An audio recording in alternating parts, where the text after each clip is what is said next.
গণিতের প্রশ্নকে তাড়াতাড়ি সলভ করবার জন্য শুধু টপিকের নলেজ থাকলেই চলবে না, ক্যালকুলেশন স্কিলের উপরেও কাজ করতে হবে। আজকের ভিডিও ক্যালকুলেশন স্কিলের উপর। আমরা ক্যালকুলেশন স্কিলের গুরুত্বপূর্ণ একটি টপিক নিয়ে আলোচনা করব, সেটি হলো পার্সেন্টেজ টু ফ্র্যাকশন এবং ফ্র্যাকশন টু পার্সেন্টেজ টেবিল। ভিডিওটিকে বারবার খুব মনোযোগ সহকারে শুনলে তোমার অটোমেটিক এই টেবিলটি মুখস্থ হয়ে যাবে, ঠিক আছে? যদি কোনো ফ্র্যাকশনকে পার্সেন্টেজে কনভার্ট করতে হয় তাহলে 100% দ্বারা গুণ করতে হয়। যেমন 1/2 একটি ভগ্নাংশ আছে, এটাকে যদি পার্সেন্টেজে কনভার্ট করতে হয় তাহলে 100% দ্বারা গুণ করতে হবে। তাহলে হাফ ইন্টু 100% কত হয়ে যাবে? 50%, রাইট? তাহলে হাফ মানে 50%, 1 মানে কত হবে বলো তো?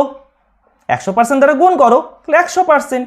1 মানে 100%, হাফ মানে 50%, 1/3 মানে 33.1/3% অথবা 33.33%। মনে থাকবে।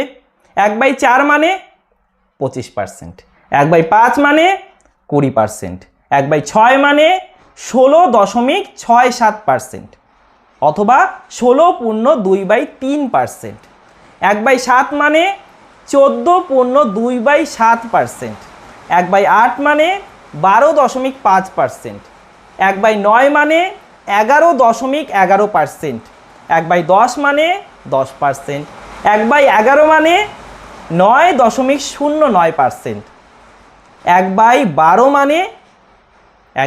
মানে 8.33%, 1/13 মানে 7.9/13%, ঠিক আছে?